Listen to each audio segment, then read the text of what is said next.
আসসালামু আলাইকুম ওয়া রাহমাতুল্লাহি ওয়া বারাকাতুহু। আলহামদুলিল্লাহ ওয়াসসালাতু ওয়াসসালামু আলা মান লা নাবিয়্যা বা'দা, আম্মা বাদ। সম্মানিত দিনী ভাই বোনেরা, আজকে বুধবার। কোন ব্যক্তি যদি এইরূপ ভাবে নামাজ আদায় করে, ইনশাআল্লাহ আল্লাহ তাআলা তার মনের সকল আশা পূরণ করে দিবেন এবং সকল গুনাহ ক্ষমা করে দিবেন এবং আল্লাহ তাআলা তার ঋণ থাকলে ঋণ পরিশোধ করার তৌফিক দান করবেন।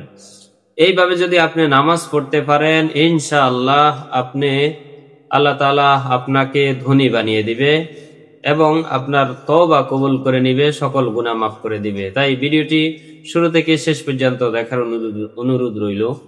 ইন্নাল হামদুলিল্লাহ ওয়াসসালাতু ওয়াসসালামু আলা মান লা নাবিয়্যা বা'দা, আম্মা বাদ। সম্মানিত দিনী ভাই বোনেরা, যে যেখান থেকে আমাদের ভিডিওগুলো দেখছেন, সকলকে দোয়া শিক্ষা অনলাইনের পক্ষ থেকে আন্তরিক মোবারকবাদ। আজ বুধবার। কোন ব্যক্তি যদি এইরূপ ভাবে নামাজ আদায় করে তাহলে আল্লাহ তাআলা তার সকল মনের নেক মাকসাদ গুলা পূরণ করে দিবেন এবং অভাব থাকলে অভাবগুলা দূর করে দিবেন। কিভাবে নামাজ পড়তে হয় এটা বলার আগে আপনি সারাদিন কি কাজ করবেন।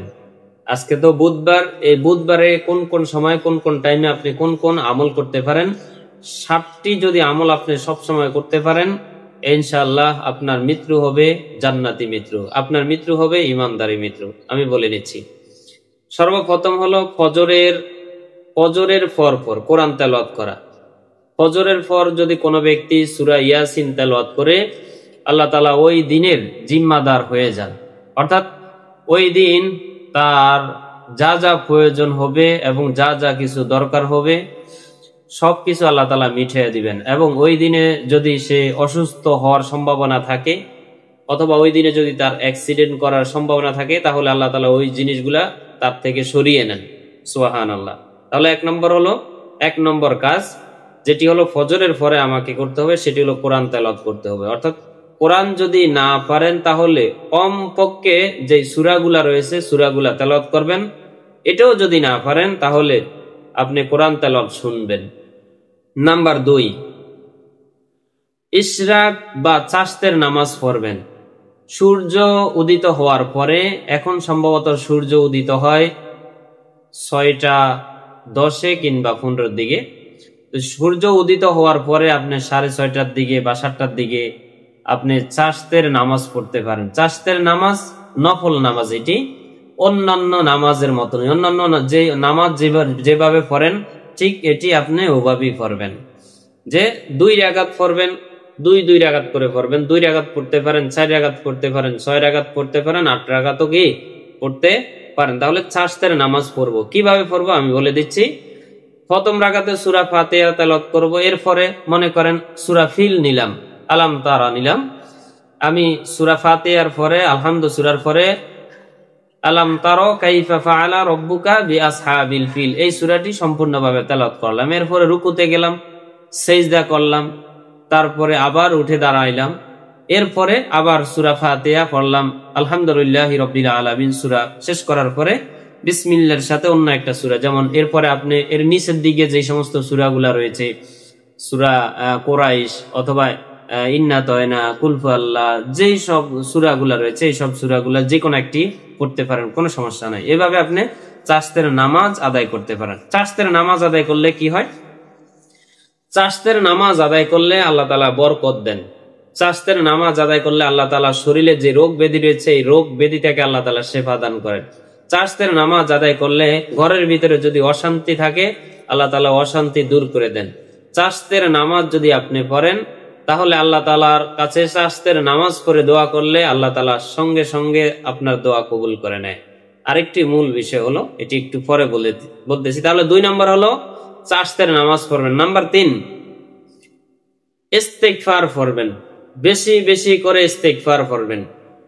আস্তাগফিরুল্লাহ রাব্বি মিন কুল্লি যামবি ওয়া আতুবু ইলাইহি লা হাওলা ওয়ালা কুওয়াতা ইল্লা বিল্লাহ, অথবা আস্তাগফিরুল্লাহ আস্তাগফিরুল্লাহ আস্তাগফিরুল্লাহ লা হাওলা ওয়ালা কুওয়াতা ইল্লা বিল্লাহ লা হাওলা ওয়ালা কুওয়াতা ইল্লা বিল্লাহ আল্লাহুম্মা আজরিনা মিনান নার আল্লাহুম্মা আজরিনা মিনান নার। ইস্তিগফার পড়তে থাকবেন, অর্থাৎ গুনাহ মাফের দোয়া পড়তে থাকবেন। ইস্তিগফার বেশি বেশি, ইস্তিগফারের পরে বেশি বেশি দুরূদ শরীফ পড়বেন। ইস্তিগফারের সাথে দুরূদ শরীফ পড়লে কি লাভ হবে? যদি কোনো ব্যক্তি তার দোয়াকে কবুল করাইতে চায় সেজন্য আল্লাহ নবী সাল্লাল্লাহু আলাইহি সাল্লামের উপরে দুরূদ পাঠ করেন, সেজন্য দুরূদ পড়ে নেয়। দুরূদ পড়ার পরে যদি আপনি দোয়া করেন তাহলে আপনার দোয়া কবুল হওয়ার সম্ভাবনা বেশি বৃদ্ধি হয়। নাম্বার 4, দুপুরে সালাতুত তাওবা নামাজ পড়বেন। দুপুর বলতে আপনি 12টা, 11:30 বা 12টা, 12:30 এই টাইমে আপনি সালাতুত তাসবিহ আদায় করতে, সালাতুত তাওবা নামাজ আদায় করতে পারেন। সালাতুত তাওবার নামাজ কি আবার অনেকে হয়তো বলতে পারে না। সালাতুত তাওবার নামাজ হলো ওই যে একটু আগে বলেছি একই ভাবে নফল নামাজ। সালাতুত তাওবা আপনি শুধু নিয়ত করবেন আমি সালাতুত তাওবার নামাজ আদায় করতেছি, এটি 2 রাকাত করে আদায় করতে পারেন বা 4 রাকাতও করে আদায় করতে পারেন। ঠিক অন্যান্য নফল নামাজ যেভাবে পড়েন এটিও সেইভাবেই পড়বেন, তবে বিশেষ নামাজের কথা আমি একটু পরেই বলবো। নাম্বার 5, বিকেল টাইমে দোয়া করতে পারেন আল্লাহর কাছে। যেমন বিকেলের সময় যখন হয় তখন আল্লাহর কাছে কি বলবেন? তাসবিহ আদায় করবেন, দোয়া করবেন। দোয়া লা হাওলা ওয়ালা কুওয়াতা ইল্লা বিল্লাহ বেশি বেশি পড়তে পারেন। যেমন সকাল সন্ধ্যা যদি কোনো ব্যক্তি লা হাওলা ওয়ালা কুওয়াতা ইল্লা বিল্লাহ পড়ে, আল্লাহ তাআলা তার ওই দিনের জিম্মাদার হয়ে যান। এবং কোনো ব্যক্তি যদি লা হাওলা ওয়ালা কুওয়াতা ইল্লা বিল্লাহ বেশি বেশি পড়ে, সে যেই কোনো সমস্যায় পড়লে এই দোয়া পড়ে আল্লাহর কাছে দোয়া করলে আল্লাহ তাআলা সঙ্গে সঙ্গে তার দোয়াকে কবুল করে নেন। এবং কোনো ব্যক্তি যদি মনে করেন আপনি অসুস্থ হয়ে গেছেন, বেশি বেশি করে লা হাওলা ওয়ালা কুওয়াতা ইল্লা বিল্লাহ পড়েন, আল্লাহ পাক বলেন আমি তোমাকে সুস্থ করে দিব। আপনি অভাবগ্রস্ত রয়েছেন, অভাবী রয়েছেন, অভাব সংসারে টান আর টান, আপনি বেশি বেশি করে লা হাওলা ওয়ালা কুওয়াতা ইল্লা বিল্লাহ পড়েন, ইনশাআল্লাহ আপনার অভাব আল্লাহ তাআলা দূর করে দিবেন। আপনার মেয়ে ছেলে বিবাহ হচ্ছে না, অথবা মেয়ের বয়স হয়ে গেছে বিবাহ দিতে পারতেছেন না, ছেলের বয়স হয়ে গেছে বিবাহ দিতে পারতেছেন না, বিয়ে করাইতে পারতেছেন না, আপনি বেশি বেশি পড়েন লা হাওলা ওয়ালা কুওয়াতা ইল্লা বিল্লাহ, লা হাওলা ওয়ালা কুওয়াতা ইল্লা বিল্লাহ। এটি যদি আপনি বেশি বেশি করে পড়েন ইনশাআল্লাহ তাড়াতাড়ি বিয়ের ব্যবস্থা আল্লাহ তাআলা করে দিবেন। আপনার ছেলে মেয়ে বিদেশ যাইতে পারতেছে না, আপনার ছেলে, আপনার স্বামী, আপনার ভাই, আপনার বাবা বিদেশ যাইতে পারতেছে না, আটকে রয়েছে, অথবা বিদেশ গেছে সেখানে কাজ পাইতেছে না, সেখানে সে না খেয়ে মরতেছে, আপনি বেশি বেশি পড়েন তার জন্য লা হাওলা ওয়ালা কুওয়াতা ইল্লা বিল্লাহ, লা হাওলা ওয়ালা কুওয়াতা ইল্লা বিল্লাহ। আল্লাহ তাআলা বলেন এই দোয়ার উসিলে আমি সকল বিপদ থেকে উদ্ধার করে দেব। সুবহানাল্লাহি ওয়া বিহামদিহি সুবহানাল্লাহিল আযীম।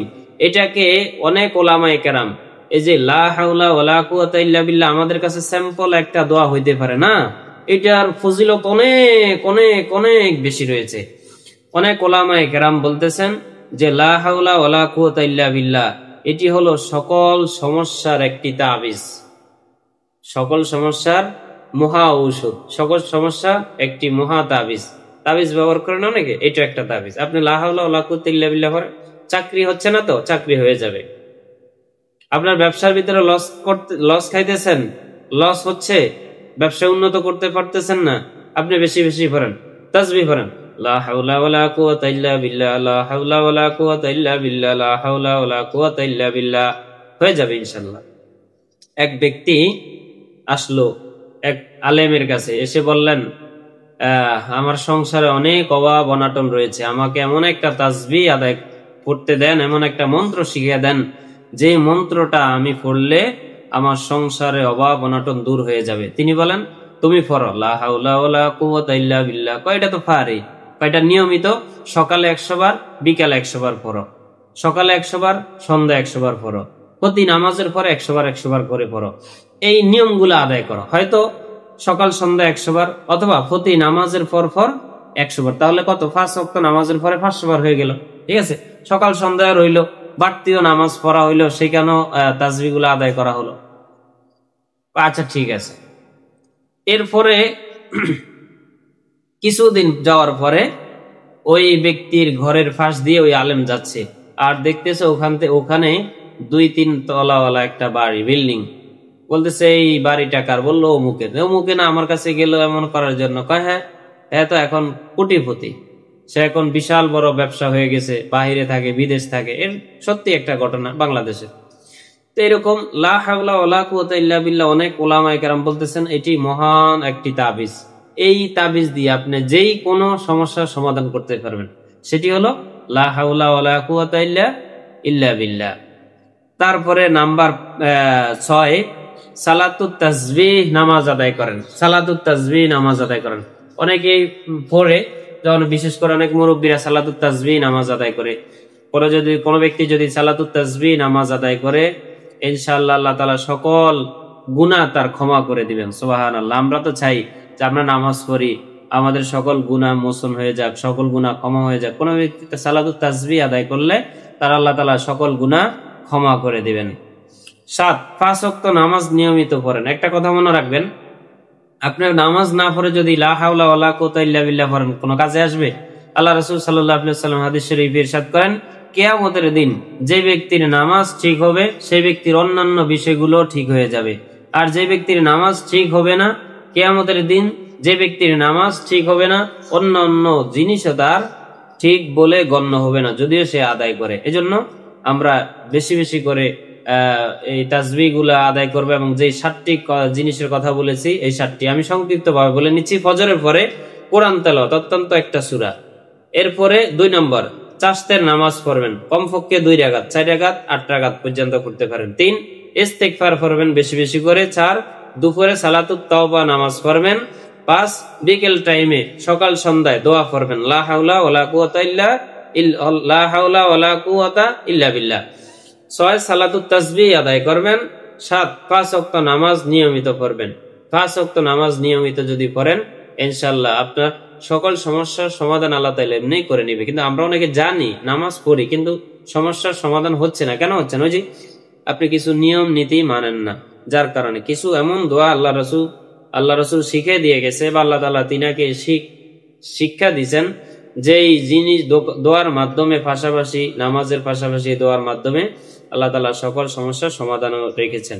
যাই হোক, এশারের নামাজের পরে, আজ বুধবার, কোন ব্যক্তি যদি এভাবে এশারের নামাজের পরে যদি এভাবে নামাজ পড়ে, এটা বুধবারে বলেন, বৃহস্পতিবারে বলেন, শুক্রবারে বলেন, অথবা শনিবারে বলেন, রবিবারে বলেন, সোমবার বলেন, মঙ্গলবার বলেন, এভাবে যদি আপনি নামাজ পড়তে পারেন, ইনশাআল্লাহ তাহলে আপনার সকল গুনাহ ক্ষমা হবে। এবং নামাজ পড়ার পরে আপনি আল্লাহর কাছে দোয়া করলে আল্লাহ তাআলা আপনার দোয়া কবুল করে নেবেন। তারপরে আল্লাহ তাআলা আপনার মনের নেক মাকসাদ গুলা পূরণ করে নেবেন। নামাজ কিভাবে পড়বেন? এশারের পরে যেই কোনোদিন আপনি পড়তে পারেন, আপনি সপ্তাহে যেই কোনোদিন এইভাবে নামাজ পড়তে পারেন। এশারের পরে যে 2 রাকাত নামাজের নিয়ত করবেন, নফল নামাজের নিয়ত করবেন, সুন্দর রূপে ওযু করে আসবেন। আসার পরে 2 রাকাত নফল নামাজের নিয়ত করবেন। নিয়ত করার পরে তাকবীর বলবেন, তাকবীরের পরে সূরা ফাতিহা পড়বেন। আলহামদুলিল্লাহি রাব্বিল আলামিন, আর রহমানির রহিম, মালিকি ইয়াউমিদ্দিন, ইয়্যাকা না'বুদু ওয়া ইয়্যাকা নাস্তাঈন, ইহদিনাস সিরাতাল মুস্তাকিম, সিরাতাল লাযীনা আন'আমতা আলাইহিম গায়রিল মাগদুবি আলাইহিম ওয়ালাদ-দাল্লিন।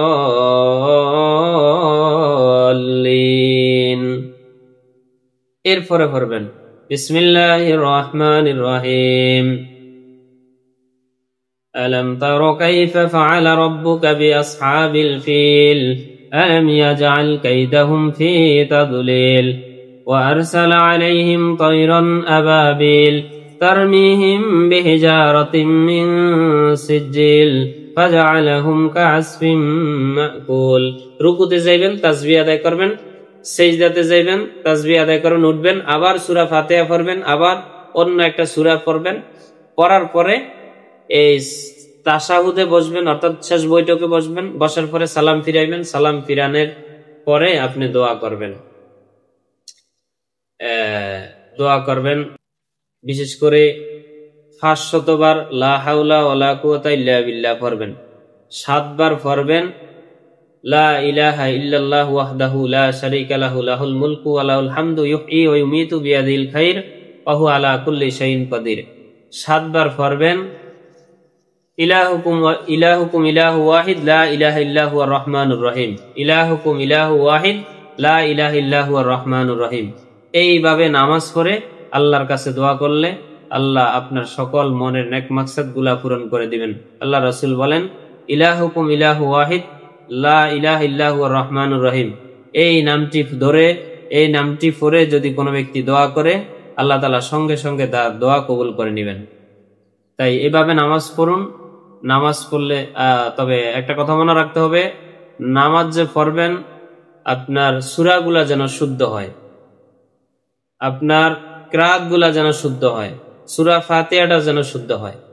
যদি শুদ্ধ করে পড়তে পারেন এবং আরেক রকম ভাবে আপনি নামাজ পড়তে পারেন, একজন বুজুর্গ বলেছেন, কোন ব্যক্তি যদি ইশারের নামাজের পরে এরূপ ভাবে নামাজ পড়ে যে প্রথম রাকাতে সূরা ফাতিহার পরে সূরা ইখলাস 3 বার পড়বে, প্রথম রাকাতে সূরা ফাতিহার পরে সূরা ইখলাস 3 বার পড়বে এবং দ্বিতীয় রাকাতে সূরা ফাতিহার পরে সূরা ফালাক 3 বার পড়বে। এভাবে যদি নামাজ পড়ে আল্লাহর কাছে দোয়া করে, আল্লাহ তাআলা আপনার সকল মনের নেক মাকসাদগুলা পূরণ করে দিবেন। তাই ভিডিওটি ভালো লাগলে দ্বীনের স্বার্থে শেয়ার করবেন এবং আমাদের চ্যানেলে নতুন হয়ে থাকলে অবশ্যই চ্যানেলটি সাবস্ক্রাইব করে রাখবেন। ধন্যবাদ। আসসালামু আলাইকুম ওয়া রাহমাতুল্লাহি ওয়া বারাকাতুহু।